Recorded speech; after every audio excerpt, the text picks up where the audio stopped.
There are certain books that, well, they get a reputation. Mm-hmm. You've heard about them, Yeah. seen them on a shelf maybe, and you can't help but wonder, what's the big deal? Yeah. Robert Greene's The 48 Laws of Power. Yes. That's one of those, right? Big one. It's a book about power, but not like in the way you think. Yeah. It's not like climb the corporate ladder. It's more like kind of the hidden rules. This game that's been played like forever. It's a playbook. Yeah. Like how power dynamics actually work, you know? Greene goes there. He's not afraid to look at the less conventional ways, we'll just say, that people use to get and use influence. And that's what makes it so fascinating, right? There's an edge to it. For sure. Like he's willing to look at that darker side of like just how people are. Yeah. Yeah. But that doesn't mean we have to use them. Of course not. We can still learn a lot about how it works. Awareness, Yeah. being aware of the game, that's powerful, especially now, right? I mean, so much of what happens to us every day, personally, globally even, it all comes down to power. Totally. Yeah. And speaking of, one of the first laws that Greene talks about is Law 1, never outshine the master. Oh, yeah. And the Power Play podcast, they give this really interesting example of Galileo. Oh, yeah. And the church. It's a classic. I mean, you've got this brilliant scientist, Galileo, but he challenged what everyone thought was true back then, which, went right up against the church. It's like he was saying, hey, that whole thing about the earth being the center of everything. Right. I'm thinking it's the other way around. Yeah. And the church was like, not so fast. Not a fan of that. And that's the thing about power, right? Okay. Here's Galileo. He's brilliant, but that brilliance, it's threatening. Totally. He was right, but being right wasn't enough. It's a good reminder that even if you're right, sometimes it's not enough. You got to play the game. You got to think about the politics of the situation, the egos involved. Because power and ego, they're pretty much best buddies. Right. You mess with one, you mess with the other. It's a tightrope walk. It is. So it's not just about being good at what you do. It's about knowing how to work the system. Oh. And sometimes that means not being the smartest person in the room. Sometimes. It means, you got to play it smart even when it feels a little, I don't know. Counterintuitive. Yeah. Exactly. A little funkerintuitive. And that takes us to another good one. This law is so relevant, especially now. Law 3, conceal your intentions. Ooh, yeah. Right. So nowadays, everyone's like, be open, be transparent. Right. But Greene's saying, hold on a second. Maybe not. Not always. Not if you want to, Especially when it comes to power. He says keeping those intentions under wraps, that's powerful. It gives you an edge when you're trying to, get ahead. It's like poker, right? If you show your cards too early, Exactly. you're done. You're toast. You give your opponents all the power. Yeah. Greene uses Cardinal Richelieu as an example. Master strategist. This guy ran the court of France like his own chessboard. Wow.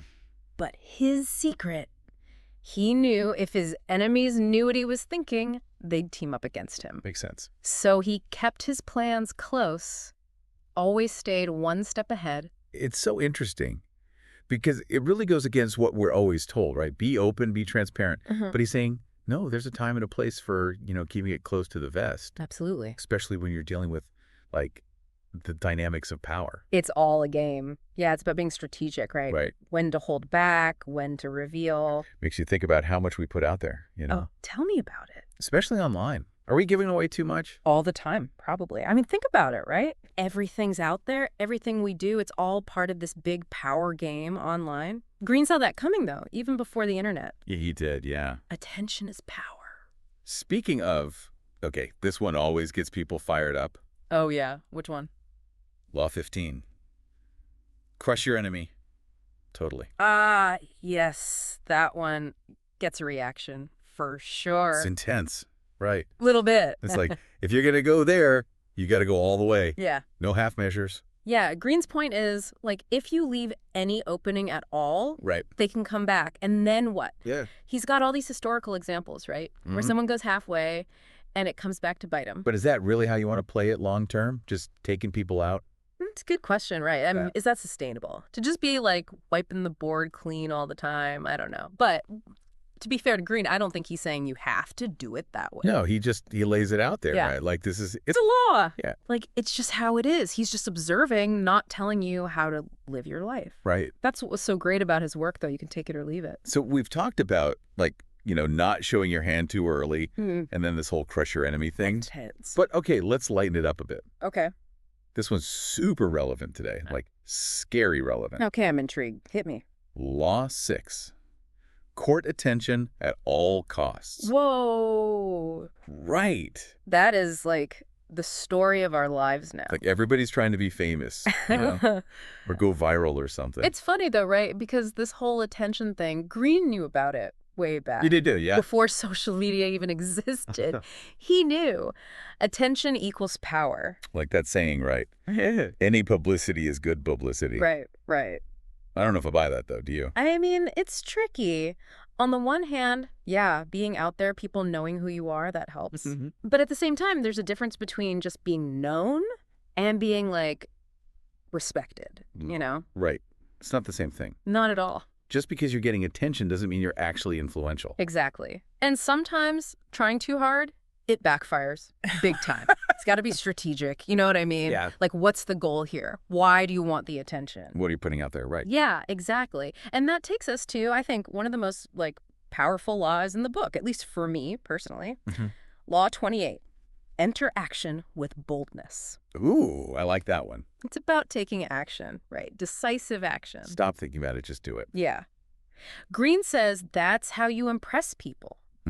And silence that little voice in your head that's always saying you're not good enough. That's so important. Right. Because we all have that voice. Yeah. Greene's saying the antidote is action. So we've been through a lot, haven't we? Yeah. We've talked about being sneaky, about taking no prisoners, and, well, we've even dived into how attention can be, well, a double-edged sword. Yeah. But, okay, let's go back to that empowering bit. Law 28. Enter action with boldness. That's a good one. It's like that quote by Branson, Branson. Yeah. Yeah. He says, if someone offers you an amazing opportunity, but you're not sure you can do it, say yes. Then learn how to do it later. That's good advice, isn't it? It's about, like, that leap of faith. It is, It's about believing in yourself even when you're not entirely sure what's next. And that's kind of the point, isn't it? You don't always have to know. Just take that first step, You might surprise yourself. For sure. Yeah. So as we wrap up this deep dive into the world of power dynamics, I think it's, really important to remember this one thing, awareness. Yeah. It's powerful, right? Being aware of these unspoken rules, it can help you navigate everything. Yeah. It's not about becoming cynical or manipulative, but about, like, recognizing what other people are doing and, but making conscious choices about how you want to respond. Totally. You've got a map, Yeah, it's like you understand the game, but you don't have to play by the rules. You don't have to play at all if you don't want to. I like that. It's about choosing your own path. Yeah. Right. And living a life that aligns with your values. And I think that's the ultimate power, right? It's about understanding how power dynamics work, but also, choosing your own path. Yeah, and as you reflect on all of this, ask yourself, what does power really mean to you? It's a good question, right? And how can you embody your own values? Because that's the real power, isn't it? I think it is. So thanks for joining us on this deep dive. It's been fun. It has.